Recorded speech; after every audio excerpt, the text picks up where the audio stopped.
بے ایمانی کر رہے ہیں، نماز پڑھ کر بھی چغلیاں کر رہے ہیں، جس امام کے پیچھے نماز پڑھے اسی کی جو ہے برائیاں کر رہے ہیں، مسجد میں جا کے شور مچا رہے ہیں، اللہ کا گھر سے منادی ندا دے رہا ہے آؤ کامیابی کی طرف، ہم اپنے گھروں میں پڑے سو رہے ہیں اور پھر بھی پکے مسلمان۔ سے بڑا ہے تو یہ گنڈے بڑے نہیں، حکومت بڑی نہیں، دھندا بڑا نہیں، وہ سچا مومن ہے تو پہلا سبق یاد رکھ، اللہ سب سے چھوڑ دے دھندا، پہلے نماز پڑھ۔ غیر محرم کو چھوتا ہے وہ فاسق ہے۔ ہم جو ہے بے خبری میں بزرگوں کے سامنے یہ آپ کی بچی، ارے بچی بچی ہے، شریعت اپنی جگہ ہے، پوری ڈاکہ پیر سے بھی پردہ فرض ہے، جب کسی غیر محرم کو دیکھنا جائے تو نہیں، تو اس کے سر پہ ہاتھ پھیرنا بھی حرام، اور جو کھلے عام حرام کرے وہ پیر نہیں ہو سکتا، وہ فاسق۔ کیا مذاق بنا رکھا ہم نے اسلام کا؟ تو جو بزرگ غیر محرم کو دیکھ نہیں سکتے، انتقال کے بعد اس کے پنڈے میں گھس رہے ہو، اور پھر ہم جو ہے مسجد سے جا کر وہاں پوچھ رہے، یقیناً وہ شیطان جنات ہوتے ہیں، پیر کبھی کسی کے جسم میں نہیں آ سکتے، اور جو آتے وہ کون ہیں؟ شیطان، جنات، اور جنات جو ہے غیب جانتا نہیں، یہ قرآن سے ثابت ہے، یہ باقاعدہ قرآن میں اس کا صرف مفہوم سمجھا رہا ہوں۔ سیدنا سلیمان علیہ السلام جب بیت المقدس کی تعمیر کر رہے تھے تو موت کا وقت آ گیا، آپ کو اطلاع کی گئی، ہمیں نہیں اطلاع کی جاتی، پتہ چلا نبی کا مقام اور ہے، امتی کا مقام، آپ نے فرمایا رک جاؤ، ایک کانچ کا مکان بنوایا اور لاٹھی رہ کر بغل کے نیچے رکھ لیا اور فرمایا ابو قبض کر لو، پتہ چلا ملک الموت بھی ان کے تابع۔ اب قرآن کہتا ہے 6 مہینہ کھڑے رہے یا سال بھر کھڑے رہے، نہ آنکھ سے پتہ چلا، نہ جسم سے پتہ چلا، نہ کپڑے سے پتہ چلا، ما دلالہ، کسی چیز نے موت پر دلالت نہیں کی۔ ہاں جو دیمک ہے نا، دیمک ادئی، دیمک لکڑی کو کھاتی ہے، اس نے آپ کی لکڑی کو کھایا، اور یہاں اللہ تعالیٰ جب علم دینے پہ آیا، ہمیں نہیں پتا یہ مکان کتنے دن میں بنے گا، رب نے دیمک کو اتنا علم دیا کہ اس حساب سے کھانا، جس دن بیت المقدس مکمل ہو اس دن یہ لکڑی ٹوٹنی چاہیے، تو ادھر مکمل ہو کر وہ خبر دینے آ رہے تھے، ادھر لکڑی ٹوٹی، اب زمین پہ تشریف لائے۔ اب قرآن کہتا ہے اگر جنات کو غیب کا علم ہوتا تو سال بھر مصیبت میں مبتلا نہ رہتے، وہ کہہ رہے کھڑے ہیں، دیکھ رہے ہیں، اور ادھر آپ انتقال کر چکے تھے، تو پتہ چلا جنات کو غیب کا علم نہیں، اور ہم جا کر ہیں اسی حاضری پہ ہیں وہ جنات، اور کیا پوچھ رہے ہیں میرے پر کیا کر رکھا ہے؟ وہ کہہ رہا کروا رکھا ہے۔ کس نے کروا رکھا ہے؟ نام تو نہیں بتاؤں گا، ہے اپنا، اب امریکہ والوں سے تو ہمارا جھگڑا ہے ہی نہیں، اب وہی سگے پہ حملہ ہوگا، پڑوسی پہ حملہ ہوگا، بھائی بھائی پہ لڑے گا، یہ فتنے اسلام کا مسئلہ ہے۔ میں بات بتاؤں، یہ علماء بیٹھے ہیں، کسی نے کسی کی چیز لے لی اور ایک آدمی نے دیکھ لیا، اب وہ کہتا فلاں نے لی ہے، آنکھوں دیکھی بات، شریعت کہتی ہے نہیں مانے، 2 گواہ لا، تو نے دعویٰ کیا فلاں نے اس چیز لی ہے، فلاں نے ایسا کہا ہے، 2 گواہ لا، اگر 2 گواہ نہیں ہوئے اور اسلامی حکومت ہوئی تو 90 کوڑے لگیں گے ان کو، یا کوئی بھی گواہ نہیں، اور الزام کرا دیا، فلاں نے کرا دیا، چوکی بٹھا دی، گھاٹ چلا دی۔ او میرے بھائی، تو وہ ہے کہ جن کے لیے نمونہ ہے کہ جس وقت جوگی جے پال جیسا بے ایمان اور اتنا بڑا جادوگر 70 آدمیوں کو لے کے آتا ہے، غریب نماز کہیں ادھر ادھر نہیں جاتے، آیت الکرسی پڑھوا کر اور حصار کھچوا دیتے، کیا اس کا اثر ہوا؟ تو وہ آیت الکرسی تو آج بھی موجود ہے، لیکن کرسی کے چکر میں آیت الکرسی کو بھول گئے۔ اللہ کی عزت کی قسم، یہ آیت الکرسی وہی ہے، اگر پڑھ کر سو جاؤ تو چور تو کیا ہے، شیطان گھر میں نہیں آئے گا، لیکن شرط کیا ہے؟ یقین محکم، عمل پہ ہم، محبت فاتح عالم، جہاد زندگانی میں. یہ ہے مردوں کی تصویر. سمجھیے، یقین تو ہو پہلے. ارے آج بھی ہے کہ نہیں؟ اچھا ایک بات میں اور بتاؤں، عمل کی بات آ گئی. مولانا صاحب کوئی عمل بتا برکت ہو جائے. میں بھی بتاتا نہیں کبھی. اور جو شک کرے وہ مسلمان نہیں. کوئی بھی مشکل سے مشکل کام اگر بسم اللہ پڑھ کے شروع کیا جائے تو کبھی وہ ناکام. ارے سنو، یہ میں اپنی طرف سے نہیں کر رہا ہوں. کلو امر ذی بال لم یبدا بسم اللہ فهو اقطع وابتر. کتنے بڑے منسٹر کو بلا کر فیتے کٹوا لے، ادھورا رہے گا جب تک بسم اللہ نہ پڑھی جائے. تو بسم اللہ سے ہر مشکل کام آسان. ارے بولو. اب ایک عہد کر لو کہ ہم جو ہے یہ محفل ہماری قبول. بولو کوئی کام بغیر بسم اللہ کے شروع. میری ماں بہنیں بھی کوئی کام بغیر بسم اللہ کے شروع. لیکن یہاں ایک اور معاملہ بھی ہے. کچھ لوگوں کے ذہن میں آیا یار ہم بڑی کوشش کرتے تھے، کئی اٹکے ہوئے کام ہیں. اب تو مولانا صاحب نے عمل بتا دیا، تھے گندے کام. اب شیطان کہہ رہا آج عمل آ گیا. تو اس لیے ادھوری بات سن کے مت جانا. اللہ کی عزت کی قسم اس پر صحیح معنوں میں عمل کر لیا تو دین دنیا ہماری آباد. حرام کام کے شروع میں بسم اللہ پڑھنا حرام. چوری کرنا ہے، بے ایمانی کرنا ہے، کہ غلط کام کرنا ہے، اس کے شروع میں بسم اللہ پڑھنا. ذہن میں رکھنا میری بات. اور برکت کی نیت سے پڑھنا کفر ہے. حرام کام میں برکت ہو جائے گی بسم اللہ کی نیت سے، کفر ہے، ایمان ہی جائے گی. اور آپ نے وعدہ کیا ہے ہم بغیر بسم اللہ کے کوئی کام شروع، اور حرام کام کے شروع میں بسم اللہ ہے ہی نہیں. تو اب اگر اسی پہ عمل ہو جائے، حرام کام کے شروع میں بسم اللہ نہیں، اور ہم کوئی بھی کام بغیر بسم اللہ کے شروع، تو پتہ چلا وہی کام کریں گے جس کے شروع میں بسم اللہ پڑھی جائے. تو حرام کام سے اپنے آپ ہی آٹومیٹک بچ گئے کہ نہیں بچ گئے؟ بڑی بات نہیں، صرف ایک بات پہ عمل کر لو بس کہ ہم بغیر بسم اللہ کے کوئی کام شروع، اور حرام کام کے شروع میں بسم اللہ ہے نا. تو حرام کام کرو گے تو بغیر بسم اللہ کے، اور ہمیں کوئی کام شروع نہیں کرنا تو ہر حرام کام سے اپنے آپ بچ گئے. اس لیے ہمارے بھائی کوشش کر رہے رات دن ہم موت سے بچ جائیں، موت سے بچ جائیں. ہے کوئی بچنے والا؟ تو جو وہ کوشش وہ کر رہے ہیں جس میں کامیاب نہیں ہوں گے. اور جہنم سے بچنا چاہو تو بچ سکتے ہو، وہاں کوشش نہیں کریں. ارے جہنم سے بچنا چاہو تو بچ سکتے ہو، نہیں بچ سکتے، اس کے لیے کوشش نہیں کریں. اچھا سب آئے ہیں اللہ کو راضی کرنے کے لیے، جنت میں جانے کے لیے. ان علماء سے پوچھو جنت کا راستہ مسجد میں ہو کے گزرتا ہے. جنت کا راستہ کہاں سے جائے گا؟ اور مسجد میں ہم جاتے نہیں. اب تو کتنی خیرات کر لے، کتنی نیاز کر لے، کتنے بڑے بڑے جلسوں میں چلا جا، راستہ تو وہ ہے جب اس راستے سے جائے گا نہیں. اچھا جنت جو ہے کس کے قدموں کے نیچے بتائیے؟ اور اس کو راضی کرتے نہیں، اور بیویوں کے غلام بنے پڑے ہیں. اب تو خوب نماز پڑھ، جنت تو جہاں ہے وہاں ہے.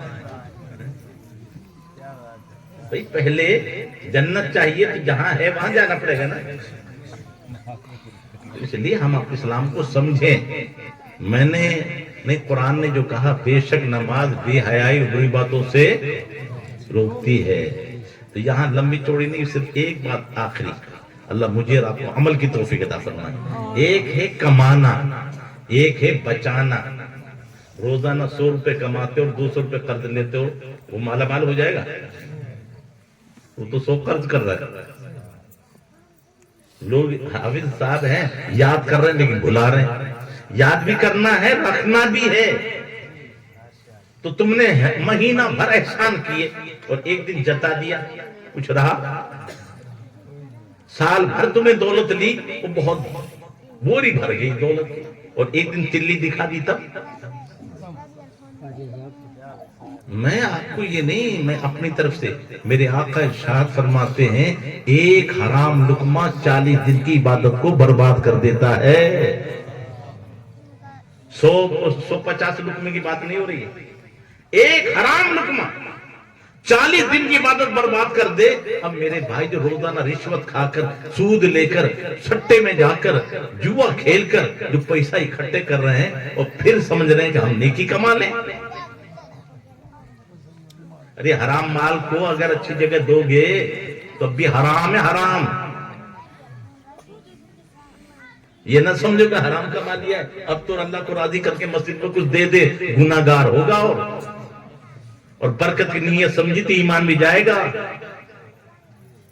اب جو چیز ایسا مال سے فائدہ جو ہم نہ امام کو دے سکے، نہ مسجد میں دے سکے، نہ دین کے کام میں دے سکے، ارے تھوڑا ہو۔ آپ ہی سے پوچھوں میں، ایک طرف سوکھی روٹی رکھی ہوں اور بھوک لگ رہی ہے تو آپ اس میں سے کھا سکتے ہیں، پیٹ بھر جائے گا، لیکن ایک طرف حلوہ ہے دیسی گھی کا اور اس میں شک ہو گیا، یقین نہیں ہے، اس میں تھوڑا زہر مل گیا، اب ہے کوئی کھانے والا؟ کیوں؟ ارے حلوہ ہے، بڑا میٹھا ہے، دیسی گھی کا ہے، شک ہو گیا، زہر ہے، مرنا تھوڑی ہے۔ وہ شک میں تو اپنی جان بچانے کے لیے حلوہ چھوڑ دے، اور تجھے یقین ہے کہ حرام مال تیرے اعمال کو برباد کر دے، وہ پھر نہیں چھوڑ رہا۔ میرے بھائی، یہ اسلام کوئی ہوائی محل نہیں ہے، ان کی بنیاد زمین پر مضبوط ہے، اس لیے نماز بعد میں، روزہ بعد میں، پہلے ایمان۔ اور جب یہ ایمان ہوتا ہے نا تو پھر شان یہ ہے کہ 313 تھے مسلمان، اور ان کے پاس ہتھیار بھی پورے نہیں تھے، اور روزے کی حالت میں تھے 17 رمضان کو، اور بے ایمان 1000 سے زیادہ تھے، سب پہ ہتھیار تھے۔ حفیظ جالندھری نے کیا نقشہ کھینچا ہے، تھے 2 گھوڑے، جزیرے 8 شمشیریں، بدلنے آئے تھے لوگ دنیا بھر کی تقدیریں۔ کیا چیز تھی؟ نہ تیغ و تیر پر تکیا، نہ خنجر پر، نہ بھالے پر، بھروسہ تھا تو ایک سادی سی کالی کملی والے۔ آج میرے بھائی جو بگڑ رہے ہیں، ان میں مدرسہ نہیں کرتا کچھ، مدرسے والے پڑھاتے نہیں، اتنی گندی سوچ ہوگی ہماری، یہ 90 نہیں 99%۔ ٹائی الگ، کپڑے الگ، وردی الگ، جوتے الگ، ٹیکسی الگ، کہاں جا رہا ہے؟ انگلش میڈیم میں پڑھنے، سارے خرچے اٹھا رہے ہیں، بلایا گیا، بچہ کمزور ہے، کہتا ہے ہمارا بچہ کمزور ہے، ٹیوشن لگانا پڑے گا۔ یہ نہیں کہتا اتنا خرچہ کر رہے ہیں، مندر اسکول والے نہیں پڑھا، جہاں سارے خرچہ دے رہے ہیں، یا 50 روپیہ فیس بھی امام کو نہیں دے سکتا، نہ کوئی وردی ہے، نہ کوئی اس کی جو ڈریس ہے، نہ کوئی جوتے ہیں، نہ اہتمام ہے، اور پھر 100 بچوں کے اوپر ایک بیچارہ امام ہے، اور پھر کیا کہتے ہیں مولانا صاحب پڑھاتے نہیں۔ اسکول میں بچہ کمزور ہے، ٹیوشن لگانا پڑے گا، یا بچہ کمزور نہیں ہے، 5 منٹ کے لیے جا رہے ہیں، پھر مولانا نہیں پڑھاتے۔ اب جو قوم اس طرح اسلام کو بدنام کرے وہ ترقی کر جائے گی۔ میرے بھائی، اللہ کی عزت کی قسم، بچوں کا کوئی قصور نہیں، یہ ہمارا قصور ہے۔ کیوں؟ ایک دن نہ جائے تو ہمارے اتنا خرچہ اٹھا رہے ہیں، اسکول نہیں گیا لیکن مدرسے میں نہ جائے کوئی پرواہ نہیں۔ تو کیوں کہ ہم نے بچے کے دل میں بٹھایا اس سے کچھ نہیں ملے گا، تجھے نوکری ملے گی تو اس کالج سے ملے گی، تو اسلام کو تو ہم نے گرایا۔ اور جب ماں باپ اچھے ہوتے ہیں تو اس کی ایک جھلک دیکھیے آپ، ڈاکٹر اقبال کوئی مولوی نہیں تھے، حافظ و قاری نہیں تھے، اور تعلیم پانے کے لیے آکسفورڈ جب گئے تھے نا لندن، یورپی دنیا میں، تو وہاں کا حالات بڑا گندا تھا جس کو میں یہاں بیان بھی نہیں کر سکتا۔ وہاں اگر کوئی گناہ سے بچنا چاہتا تو اس کو کمزور سمجھتے کہ سچا مرد ہی نہیں۔ ساموہک زنا وہاں عام تھا، تو اتنا وہاں دنیا بدلی ہوئی، اور پھر اقبال کی آنکھوں میں وہ گندے اثرات کو اثر نہ کیا، تو وجہ کیا تھی؟ کہتے ہیں میں جب یورپ گیا تھا اس سے پہلے میرے ماں باپ نے مثنوی مجھے زبانی یاد کرا دی تھی، جہاں ادب کی دنیا. تو وہی ڈاکٹر اقبال کہتے ہیں خیرہ نہ کر سکا مجھے جلوائے دانش فرنگ. یورپ انگریزوں کی کالج کے وہ جلوے اور وہ عیاشیاں اور وہ فحش مجھے میری آنکھوں میں نہ جچی، مجھے وہ پریشان نہ کر سکی، خیرہ نہ کر سکا مجھے جلوائے دانش فرنگ. کیوں؟ سرما ہے میری آنکھ میں، خاک مدینہ ہو نجف. میرے ماں باپ نے میری آنکھوں میں جو سرما لگایا وہ مدینے کی خاک کا تھا یا مولا علی کے دربار کی خاک کا تھا؟ یعنی مولا علی اور نبی کی محبت کا سرما لگا ہوا تھا. پھر وہ آنکھ کیسے بہے؟ تو یہ تربیت پہلے گھر کی ہو. جب ماں فاطمہ ہوتی ہے تو بیٹا حسن حسین ہوتا ہے، ماں ہاجرہ ہو تو بیٹا اسماعیل ہوتا ہے. اور جب ماں ٹی وی پہ تھرکنے والے نچنیاؤں کو دیکھے، عیاشی کرنے والوں کو دیکھ کر خوش ہوتی ہو تو اس کے دودھ کے پینے والے بچے لڑکا ہو تو لڑکی پر اور لڑکے تو لڑکوں پر ڈوریاں ڈالتے ہیں، پھر وہ سلمان خان تو بنیں گے، غوث اعظم کے دیوانہ نہیں بنیں گے. کیونکہ دیکھ ہی نچنیاؤں کو رہی ہے، فیشن دیکھ کر ہے نہیں انہی کی طرح بن رہی ہے. تو میرے بھائی ہمیں اگر بدلنا ہے تو کسی نے کہا حسن حسین دوسرے کیوں نہیں پیدا ہوئے؟ کہا ہو جاتے اگر دوسری فاطمہ ہوتی. اب دوسری فاطمہ تو نہیں ہو سکتی، اپنی بیٹیوں کو کنیز فاطمہ بنا دو. آج بھی ان کے پیٹ سے غلام حسن اور غلام حسین آج بھی پیدا ہوئے. تاریخ اٹھا کے دیکھیں، جن کی ماں ایسی تھی تو پھر ان کے بیٹے کا حال کیا ہو. لوگ آ رہے ہیں استسقا پڑھ کے، نمازیں قبول نہیں ہو رہی، بارش نہیں ہو رہی. حضرت نظام الدین اولیاء کے پاس آئے، آپ نے بھی ہاتھ نہیں اٹھائے، اندر گئے، ماں سے کہا ماں اپنے آنچل کے 2 دھاگے مجھے دے دو. وہ دھاگے لے کر آئے اور آسمان کے سامنے باہر کھڑے ہوں گے، مولا یہ تیری اس بندی کے آنچل کے دھاگے ہیں جن کو کبھی کسی انسان نے، تو بڑی بات ہے کہ آسمان نے بھی جن کے جو ہے سر کو ننگے سر نہیں دیکھا ہے، ان کے اب بتائیے ایک لمحہ نہ ہوا تو ان کے صدقے میں باران رحمت ہو گئی. میرے بھائی افسوس تو یہ ہے کہ آج ہمارے گھروں کا ماحول بگڑ گیا. ہمیں یقیناً اپنے ان خرافات کو مٹا کر سب سے پہلے ضروری ہے نماز، بعد میں ہے، پہلے شرک سے، کفر سے، ان سب چیزوں سے پاکی حاصل ہو، پھر نماز پڑھو تو مزہ ہے. دوا لاکھ کھا لو، پرہیز نہیں کرو کوئی فائدہ. ہاں تو حرام سے پہلے بچنا ہوگا، ورنہ ایک حرام لقمہ 40 دن عبادت برباد کر دے تو روزانہ حرام کھا کے نماز پڑھو گے تو نماز ہوگی؟ تو صرف ایک مسئلہ سمجھ لو، ابھی ہم نے نماز شروع نہیں کی.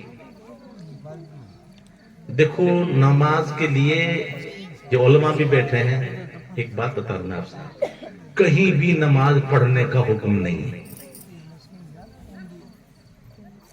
کہیں بھی نماز پڑھنے کا حکم نہیں ہے. اگر کوئی عالم بتا دے مجھے قرآن حدیث میں کہ نماز پڑھنے کا حکم ہے، کوئی بھی روایت نہیں جائے نہیں. پھر حکم کیا ہے؟ اقیم الصلاۃ، نماز قائم کرو. وہ جو چیز قائم ہوتی ہے وہ اٹھتی نہیں، وہ 8 والی نہیں ہوگی، وہ کھاٹ والی نہیں ہوگی، وہ 360 والی نہیں ہوگی. جمعے پڑھ لی یا 360 عید بقرعید کی پڑھ لی یا کھاٹ والی جنازہ پڑھ لی، وہ تو قائم ہوگی. اور 24 جو گھنٹہ قائم رہے تو ان میں تفصیل میں نہ جاتے ہوئے پھر وہی بات بتا رہا ہوں. اب نماز 24 گھنٹہ کیسے قائم رہے گی؟ تو میرے آقا سے صحابہ پوچھتے ہیں آقا ہم نماز کیسے پڑھیں، عبادت کیسے کریں؟ آپ نے 2 طریقے بتائے. ایک طریقہ تو ہمارے بس کی نہیں ہے، اعبد ربک کانک تراہ، تو اللہ کی عبادت اس طرح کر کے اللہ کو دیکھ رہا ہے. یہ اللہ